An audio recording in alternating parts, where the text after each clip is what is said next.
Pleasant Avenue, East Haven, 06512. And we've lived here for how long? 23 years. 23 years. Okay. You got family? Oh, yeah. Got a wife and I got 4 sons. All right. And how old are the sons? First one is 57. The next one is 56. Next one is 53. And the last one is 50. Okay. Where'd you grow up? In Fairhaven, a street called Exchange Street, Exchange and Lloyd. Okay. And what branches of the services or service were you in? Always in the Army, always in the infantry. Okay. What were the years you served? February 1951 to July of 54. And I got out, stayed out until the summer of 1976. I went back in the National Guard. And then in 1982, I went active duty, AGR they call it, in the Guard. And I stayed till I retired at age 60. Do you have any relatives, any past or present relatives, military? I had an uncle, my mother's brother, but I never met him. He was a career military from the 30s and World War II. He was at Pearl Harbor when Pearl Harbor got bombed. Not at the base, but he was in the Army at Schofield when that happened. Okay, we'll talk about that in a minute. Let's talk a little bit about growing up, though, in Fairhaven. What was that like? Oh, great. Good neighborhood. Had a lot of fun. We did a lot of crabbing. In those days, the sewer pipe used to empty right into the harbor, and the harbor was loaded with garbage and stuff. Best place to go crabbing. All you did was walk along the dock and scoop them out. Never knew that you used the line to go crabbing. Did you eat them? Oh, yeah. We eat them. We sold them to the restaurants, especially the soft shells. We'd sell them to the restaurants. Well, they probably didn't advertise that they caught them amongst all the sewer. Well, everybody knew they came from there. Okay. All right. What'd your father do? My father was a custodian, and I think he retired in 1954. And then he opened up a tavern, and it was a neighborhood tavern. And I would tend bar after I got out. I wasn't old enough yet because I was only 20 years old. But as soon as I turned 21, I used to go tend bar for him at night from 7 o'clock till about 10 o'clock. And then on weekends, sometimes on a Saturday, sometimes on a Sunday, I would relieve him and tend bar for him. High school, where'd you go to high school? I went to Hill House High School, I guess for about six months or so. And then I transferred over to Boardman Trade because I wanted a trade. And I went there for carpentry. And that's where I was until, I forget the year, 1949 or 50. I left and I had a little trouble with the teacher. You don't want to say that, I think. Do you edit this? Yeah, we do. Oh, okay. Yeah, we'll edit a little bit of it. But hey, who hasn't had a little trouble with a teacher? Did you ever use your carpentry skills? Oh, yeah. When I got out of the Army the first time, I took up the floor covering trade on the GI Bill. Floors, walls, tile, and then Formica came out. We did Formica counters. And then I branched out and I went in business for myself doing remodeling. I did work for Sears and Roebuck as a subcontractor, putting in kitchens and cabinets and floors and all that other stuff. And I built this room, the shed next to the garage out there, I built that. And I built porches for people and stuff. I did that until 1982 when I won AGR.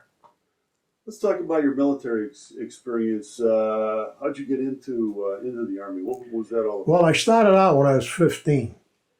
Everybody wanted to join the National Guard. So we all went down, got the paperwork, and I had to get my parents' signature. So what we did is we took our birth certificates and there was a bleach called Star Water, and it erased the 4 on 34, and gave it to the girls, and they took it to school and typed in the 2. So there was about 15 of us. We all joined all together, and we all went in B Company to 102nd. And I think, well, maybe 3 or 4 months later, marching in a parade and going down Whaley Avenue in New Haven, and all of a sudden there's my father calling me all kinds of names. The hell am I doing in there and all that there? We get back to the armory, and my first sergeant, Sam Cohen, says to me, "How old are you?" I said, 17. He said, "How old are you?" And he grabs me by the shirt. I said, "I'm 15. He said, "Well, you got to get out." I said, "Let me stay," because they were scheduled to go to the rifle range out here in East Haven to fire, and I wanted to go to the rifle range. So him and my father got together, and they let me stay until we went to the rifle range, and then I had to get out the following week. And they gave me an honorable discharge, but it didn't count because it was a fraudulent enlistment. So first, a couple things. First of all, your father didn't know you were in the Guard till he saw you marching in a parade? Right. See that piece of paper right there next to you? I got it all written down there. I wrote it out for you. Well, I wrote it out a long time ago, but I'll give you a copy. Yeah, see, we had lockers upstairs in the armory, and we would go in our regular clothes, change into the uniform, and the drill was from 7 to 9 at night, and change back, and then we'd go home. Nobody knew the difference. They thought we at recreation or someplace like that. So this said if you were 15, this is in 49 roughly then? Right. Roughly then. So what happened then between 49 and the time in 51 when you... Well, 51, I couldn't wait till I turned 17 because I wanted to go into the Army. We all did. We were crazy kids. And about a week before I turned 17, a friend of mine and we went to the recruiting office, did all the paperwork, took the paperwork home. I says to my father, "Dad, you want to sign this? He just going from work." "What is it?" "Never mind, just sign it." "What is it?" I said, he looked at, "You want to go away that bad? God damn it, you." And he signed it and he threw it back at me. And it's written in there how the night before I was going to leave, he came home from work. He tended bars, a part-time job. He came home and he called me. I slept upstairs in the attic. Come downstairs and he handed me a $20 bill. That was like $100. And he hugged me and kissed me and he was crying.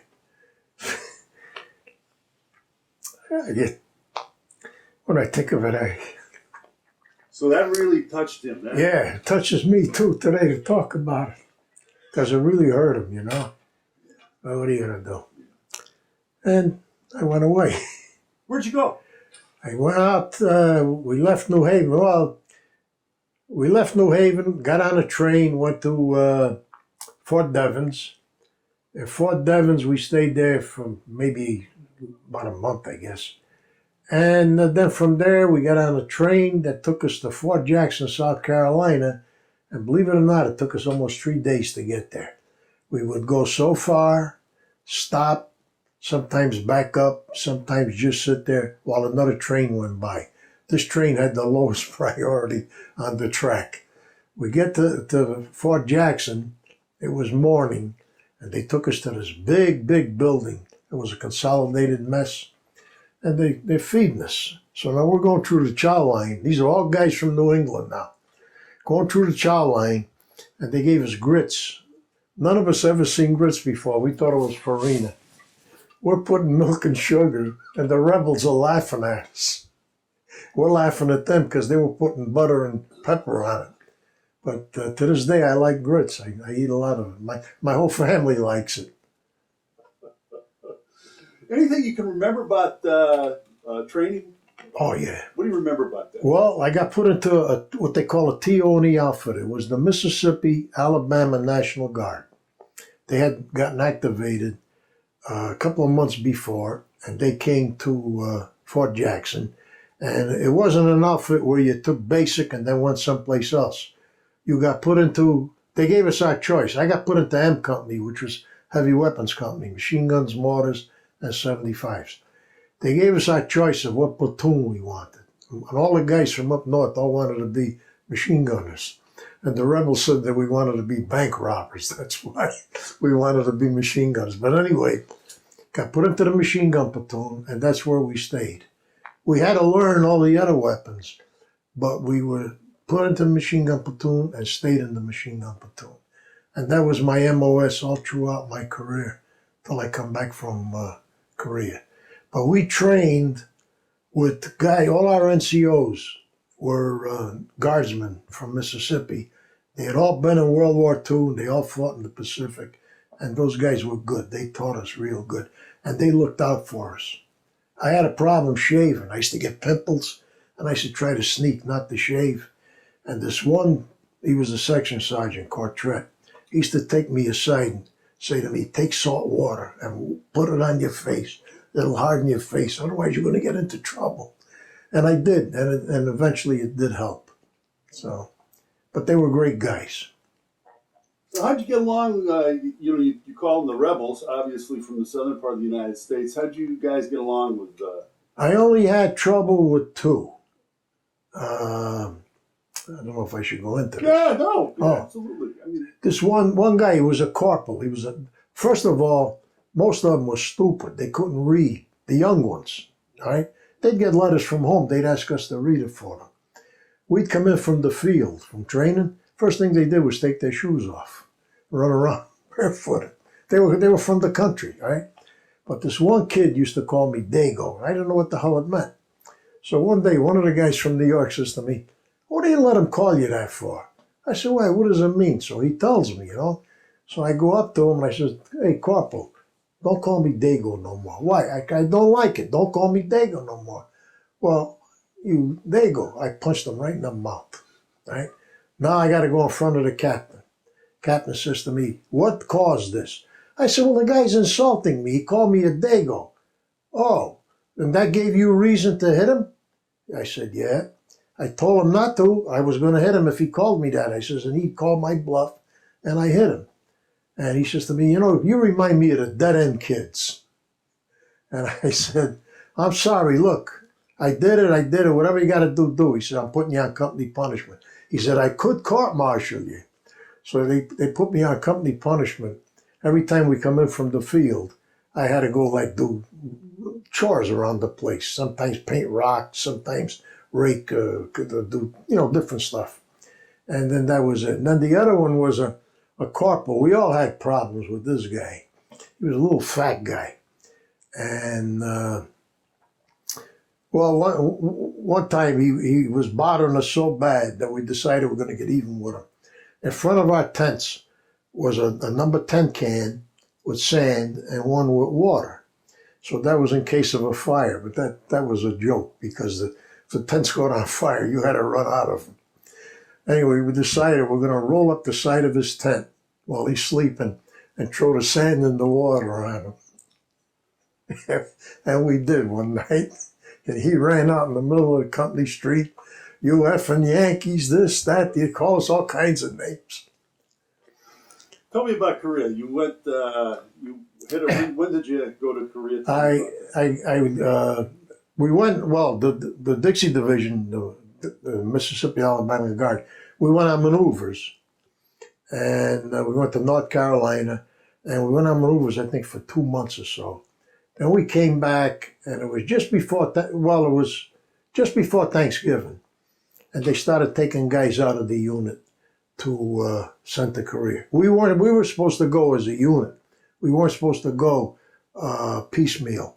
But because we were the last segregated outfit in the Army, they wouldn't send us because they were afraid the communists would make propaganda. So it was a little around Thanksgiving because I came home for furlough during Thanksgiving, and I think I went back the Sunday after Thanksgiving. And about 3-4 weeks later, I got shipped to Fort Lawton, Seattle, Washington. And we stayed there for a while they made up a ship. Then we got put on the ship, went to Japan. Stayed in Japan for about a month or so. And then I got sent to Korea. And I don't remember the exact time. But It was in the winter, and it was just before Christmas that I got to Korea. And they took us to a Repel depot, and then from the replacement depot, and then from there they took us to our companies, and I got put in M Company again, Heavy Weapons Company, M Company, 14th Regiment. 14th Regiment, M Company? M Company, right. Okay, and what kind of company was it again? Heavy weapons, machine guns, mortars, and 75s. Okay. Same thing that I was in when I first went there, and it was part of the 25th Division. Okay. Tell me about what kind of action you saw when you were over there. Not really a lot. It was like probes and small stuff, you know. I was lucky because I was in a bunker all the time, and I didn't have to expose myself. And sometimes if it got real bad, you just went like that. You ducked down and just kept shooting because our guns were set, what they call final protective fire. They stayed on final protective fire, where one fired this way, one fired that way, so that you put a wall of lead in front of your company, so that anybody coming up the hill would get chewed to pieces. Very seldom did maybe once in a while somebody would say, shift over to, we had these sticks that had numbers on them. They'd say shift over to 6 or shift over to 4 and fire a few bursts or so, but you always went back to that final protective fire. And then when they would do that with a smoke, either red, yellow, or whatever, they would tell you the day that, in other words, every night that stuff changed. So maybe today was red smoke, tomorrow be yellow, next day purple. That would be to start the FPF, Final Protective Fire. So that was it. What do you remember? Tell me what you remember about your experience in Korea. I mean, what stands out? What is it that you'll always, remember? Well, I was scared most of the time, and I don't know. It really wasn't. I don't know how to say it. It wasn't really all that bad. Like a lot of people got caught out in the open and stuff, and I never did. Only once or twice we had to go what they call listening post out in front of the line. You go down so far, and it's a hole, and sometimes they would take us guys and let the rifle company sleep, because we used to get attached to the rifle companies when they went online, and. You'll read in there, I always wanted to go to the cell company because I had a friend in that company. And once in a while they say, you mind going out on LP so the guys could sleep? Yeah, sure, all right. Well, you go out and you sit there and you're all alone. You're afraid to fall asleep. And every little noise has scared the hell out of you, And that was about the worst, I would say. How was Chow? Good. I'm one of these guys. I'm not fussy. The only thing that I didn't like was, the macaroni. They had spaghetti and meat sauce. Gave you heartburns bad, and I would always trade that off.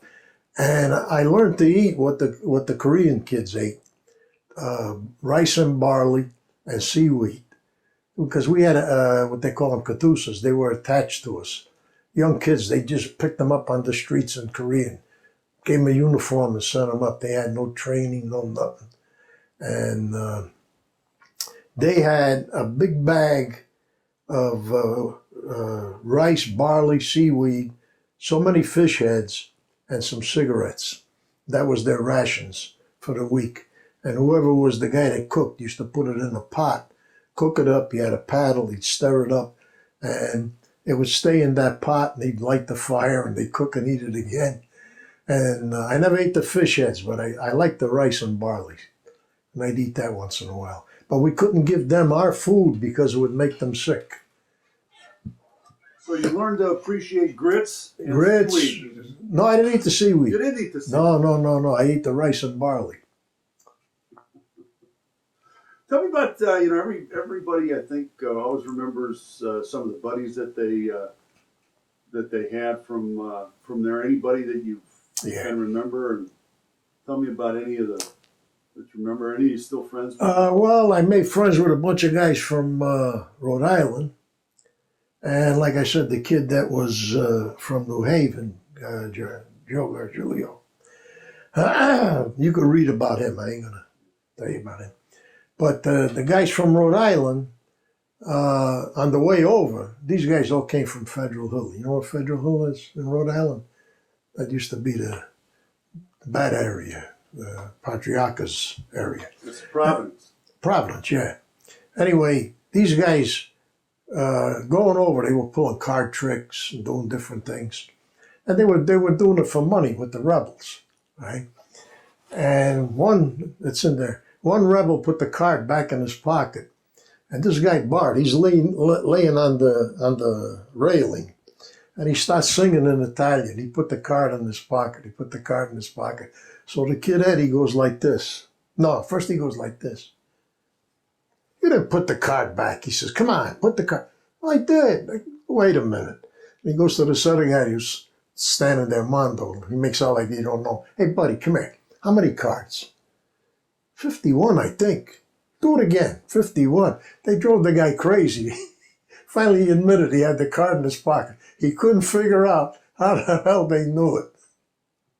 But then they started selling candy bars. We had the Canadians on the ship with us. And that's another story. How much film you got in this thing? You're doing good. The Canadians, there was a whole brigade, the Princess Pat Canadian Light Infantry. You ever see the movie Devil's Brigade? The guys with the red beret, that's who these guys were. Not that they were World War II, but these were Korean era guys. But it was a famous outfit in Canada. They all had hobnail shoes. So everywhere they walked on the ship, they were sliding all over. We started selling them our boots for $15. At night, we run around, grab a pair of boots, sell it to them. 3 days later, on the loudspeaker comes, any Canadian soldier caught wearing American footwear is going to be court-martialed. In the back of the boat, you see the GI boots floating away. That's what I remember, the good things like that. Yeah. And then there was another guy, he came from New Haven. We heard he was over in, I think he was in L Company. L Company, because Joe was a night. So I get a hold of Joey. I said, let's go visit this guy. He's from New Haven. And this was at Heartbreak, after the battle. We weren't in the battle. We took it over after they had the battle. And you had to walk on the backside of the hill, so it took us a long time. We got where L Company was. There's a guy here from New Haven, there he is over there. He's standing there, a cliff like. And they're drinking coffee, and he's eating. We walk over. Hey, you from New Haven? Yeah. What's your name? Tuttle. Tuttle. I know people on Chapel Street named Tuttle. You related? Yeah, that's my family. And we're trying to talk to him. The guy's, it's like he's ignoring us. I said to Joe, the hell with this guy. Let's get out of here. So we walked. You know, I bumped into that guy at the vet center. I forget how many years later. I got it written in there. And I said to him, Tuttle, you were in L Company? He said, yeah. I said, you remember me? He said, yeah. I said, well, what the hell was wrong with you? He said, I was scared. I just got there. Oh, for Christ's sake. We thought he was ignoring us. He was a goof. But and we never went back to see him because of that. Tell me about, you're 17, 18 years old. You're in a machine gun, heavy machine gun. You're there in Korea. What was it like being scared? You ever this scared before? No. You're more scared after. You're scared before, when you hear it starting, you're scared. And then after it's over, you're scared. But while it's going on, you're so goddamn busy. You just, you take that out. You just don't think about it. All the noise and everything, as long as you don't see nobody, a group coming up at you. I never seen I'd see shadows and stuff like that in the distance, but never anybody really up close to me. So no close calls? No, just with the incoming stuff. What was that like? Scary. Especially if you weren't near someplace you could get into a hole. See, the Chinks used to throw these big mortar rounds. They'd throw one or two. Maybe one would go off, the other one wouldn't. And then they'd send up these guys. They called them the disposal, EOD or something like that. And they would be getting the dud out of there. And then the damn Chinks would throw in a barrage. And they figured that we were all out there watching or something and catch the people out in the open. So, What was the battle you talked about? You mentioned a battle a moment ago. Heartbreak? Was that the name of the battle? Heartbreak Ridge. That was a bad thing. Yeah. Tell me about what you remember about it. I wasn't in the battle. Right. But I could tell you crazy things about it. You know East Rock? Well, the side facing the south, most of it was like East Rock. It was almost straight up and down. So the engineers put what they call a tram to carry stuff up and down. And a lot of guys had their own pistols, right? And the rebels were always quick drawn and stuff like that. Well, this one guy shoots himself one time in the leg. So he can't walk, so they put him on the tram to come down. And we don't know what size it was, but an artillery round hit the thing coming down, blew him all to pieces. Now, once in a while, we'd get a hot meal. We'd come down off the hill, and there was like a road, and there was a ditch. And we would sit on the road with our feet in the ditch, and we'd eat. And one day, this was a couple of days after the guy got blown up, one of the guys says, "Hey, who wants some fresh meat?" And they're throwing it from one guy to another. It was a piece of the guy's rib with meat on it. That's definitely platoon humor. Yeah. That's what I mean. It's crazy stuff like that. Yeah. Another one was, this was another guy from New Haven, Corky. He was on an 8-inch gun called the Killer. They were back about 2-3 miles. And the road came up like this, and then it turned and went up toward the front. And over there were trees. And these guys used to stop the truck. Whenever there was a battle at night, they'd put all the dead bodies in a truck, take them back to the rear and get rid of them. But they would stop the truck and get a dead Chink. And with sticks and everything, they'd put him near the edge of the tree line like he's coming out of the woods. And every time somebody go by with a Jeep, if they had a machine gun on us, they all shot at it. And these guys would all be sitting down in there laughing like hell. So that's what you did to occupy your time. Yeah. When did you get out? When did you leave Korea? I left, I guess it was February of, let's see, I got there in 51, 50, February of 53. I left there, came back to the States. They took us to a place in California called Camp Stolman. And they asked us, well, not all of us. I was RA, so regular Army. So we got treated better than the draftees. So I sat down with this corporal, and he's asking me where I would like to go. Oh, I thought somebody was coming in. He asked me where I would like to go. I said, well, what do you got? He starts naming the bases. He gets to Fort Lee. I said, oh, I'll take that. He said, don't you want to know what it is? I said, no, I don't care what it is. I want to go to Fort Lee. That's where the wax came into the Army. Right? I get there. The job was a cook. He says, you know how to cook? The corporal said, I could cook. Don't worry about it. I'll get by. Well, I get there. You're running out of time. I get there, and the company commander interviews me. He's asking me all these questions about seasoning and this and that. And I'm answering them, so he thinks I'm a cook. So now I got to go up to where they train officers up at AP Hill. It was like a satellite station for our unit. So I get up there, and there's 4 young kids that had just got out of cook and baking school. And later on, I found out they couldn't wait for me to show up. They thought I was a first cook because I was a staff sergeant. We get there, and there's this one kid, Al, from New York. he's dead now, rest his soul. I says to him, look, you guys do what you're doing. I don't want to interfere, and I'll work my way into it little at a time. I said, what would you like me to do? Make the gravy. I said, okay. I go in the storeroom. I'm looking for gravy. I come out. I says, there's no gravy in there. He says, no, you got to make it. I got to make it. Make a roux. I said, come here. I want to talk to you. I took him into the storeroom. I said, look, kid. He's older than me. I said, look, kid, I don't know the first thing about this stuff. What the hell is a roux? Jesus Christ. Well, they were frying pork chops that night. I said, look, let me fry the pork chops. I know how to do that. So I did that. I think I lasted about a month. And I kept complaining because I had what they call a profile. My feet bothered me. So the first sergeant says to me, how would you like to be the field first? Great, I'll do that. Without thinking, there's all guys there that outrank me. They should be the field first, not me. They didn't want it.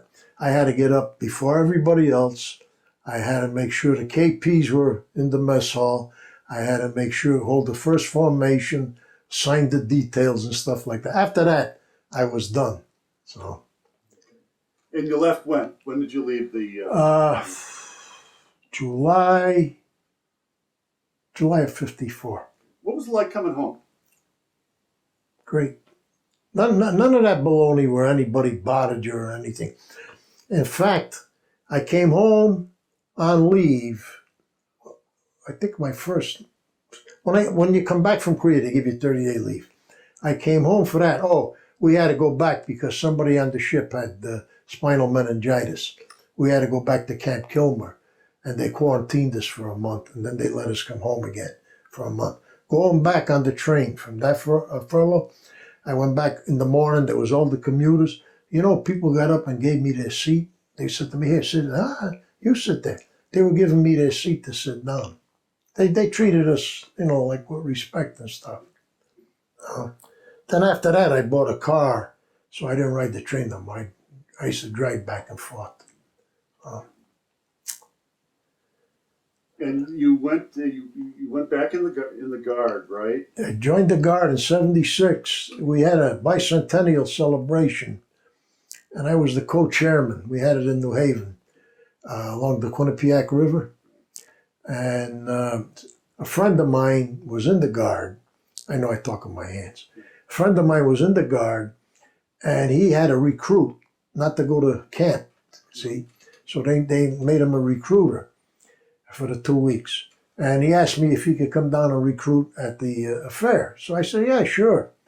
He comes down, he had a truck, he had a table, chairs and all.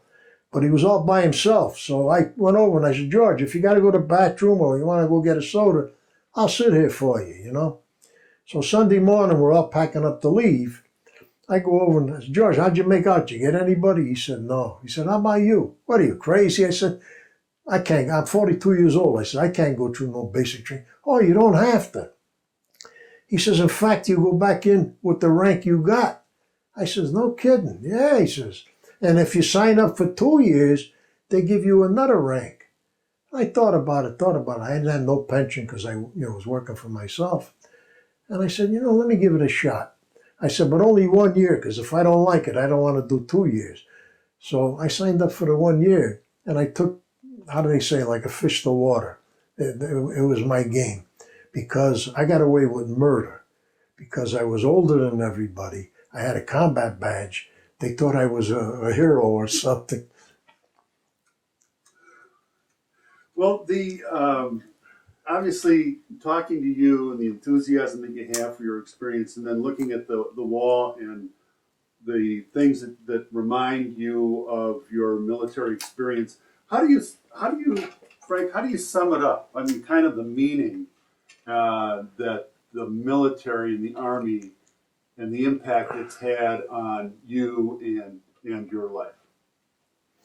Well, when I got out the first time, I never knew it. I had PTSD. And my temper was very bad. I used to punch holes in the wall. And should I be putting this on that? Yeah. I used to punch holes in the wall. I used to holler at my wife and stuff. And on the job, I used to get into scrapes now and then. One time on a job, I'm doing what they call a mud floor. And this young kid got a radio in the next room, loud as hell. I told him, lower the radio, lower the radio. He's playing. I took the shovel. I hit the radio with the shovel. I smashed it, sparks, everything. His uncle was the contractor. I said, that's it. I'm out of here. The uncle comes to me and he says, no, no, no. He's out of here. He got mad at his nephew for not lowering the radio and getting me aggravated. But things like that. 4th of July used to bother the hell out of me. The fireworks and stuff, I couldn't stand that. I still can't. If it's a sudden noise, okay, but if it goes off and then I know more are going to go off, don't bother me. But the first one, the sudden one. In fact, when we used to go to the rifle range after I went back in, all the guys used to stand there and watch because the first volley that went downhill, down line rather, I would jump a mile, and then after that I didn't jump no more, and they still all laugh. But now I go to the VA, and they got it like under control. But I think it was a great thing. I learned a lot of things. Yeah. What's the number one thing you learned? God, I don't know. I got along good with the kids because they were like my sons. They were young, you know. And I used to, after when I became the platoon sergeant, I used to say to them, I'm going to treat you like my kids. You do good, you're going to get rewarded. You do bad, you're going to get punished. And I used to have guys, do me a favor, give them a couple of slaps for me. And they did. But I had well, I got to show you something. Hold on, go. We'll see in a minute. Oh. I'll take a pic. We'll take some pictures. We had a platoon. When I became the platoon sergeant, we're up at Camp Edwards, and we had to go out on these snoop and poop patrols where you're supposed to go out and recon the supposedly enemy. Well, we were going out, and we'd come to another unit. One time they had oranges, we stole their oranges. Another time there was bananas, we took the bananas. So I had all Spanish guys in my outfit, and I said to them, any of you guys know the song La Cucaracha? Yeah. So I said, did you ever hear Pancho Villa? Yeah. Well, we're Pancho Villa's Cucarachas. Start singing. We used to sing the song La Cucaracha, right? Then I called our platoon the Cockroaches, and I had cards printed, small cards. And at night, we would go to different areas and take a guy's boots from this tent and put them in that tent, the pup tents, and put a cockroach card in it. And everything we did, we put cockroach cards. One time we were out, this is during daylight, we're out and we're on our hands and knees, snooping and pooping. Somebody swears. I said, what happened? Look at this. His arm is all wet. Somebody had dug a hole in the ground, put beer and ice in a waterproof bag in the hole and covered it with twigs and stuff. And his hand went down in there. And I said, what's there? We pulled it out. There was like 7, 8 cans of beer. Come on, we're drinking beer. We drank the beer, put the empty cans back and put the cockroach card. When we came out of the field, I wanted to pay the kid that lost the beer. It was B Company, and they were our rivals. So I went to their first sergeant and I says, I got some beer the other day in the field and all. He says, I knew it was you and your guys. So he calls the kid over and he says to the kid, didn't I tell you it was him and his guys? So I gave the guy a $10 bill. I says, here. He said, oh, all right. But and these kids would do anything that I asked them. They used to have what they call Super Squad. You went up to Camp Edwards and you competed against Massachusetts. Massachusetts was our headquarters. And no matter what they did, they were always better than us. So the deal that this one time, we had to clear, they call it military operations in urban terrain. We had to clear these buildings. They used the old barracks. So I said that what happened was it got too late for us to do it that day. So we were going to do it the next day. So I went out and I bought 3 or 4 cases of beer, which I did all the time for them. And I took the beer case, the box about that high, and I made windows and I made the stairs. And I said, okay, I said, we're going to do this like a bank robbery. You understand what I'm telling you? Because these kids were all from the inner city. We're sitting around, and I'm going, Olivera, you're going to go down to the stairs, throw the grenade down the stairs. You 3 guys are going to go to the window and cover that other building. You 2 guys are going to do this, that. And then they had these grappling hooks that they throw to go in the window. Well, the group that went before us, they must have threw it 5 times before I got caught. I said to them, we ain't doing that. 2 guys hold their rifles. We're going to pick you up and throw you in the window. Now, the umpires, there were 2 umpires on each floor with checkboards, and they were supposed to be writing everything down. My kids went in that building, cleared it, went in the next building. The umpire threw the thing away. So I can't keep up with them, right? And they went through the whole thing. Everybody else took an hour, hour and a half, 2 hours. These kids did it in 3/4 of an hour, 3 buildings. I'll show you the picture of them later. The day comes to get the plaque. Such and such company from Massachusetts, long hair, crummy uniform, hour and a half, they got the first plaque. Well, every time they said, oh, wait, this general came, General Haggerty, he was the division commander, and he heard about the kids. He came over, shook their hands, they gave him cockroach cards. They says to him, now you're a cockroach. He says, does that mean I could come to New Haven and be there safe? Oh, yeah, you're our friend now and all. So now every time they call, first prize goes to, my guys are getting up to go get it, and the general is getting up with them to go get it. Massachusetts outfit.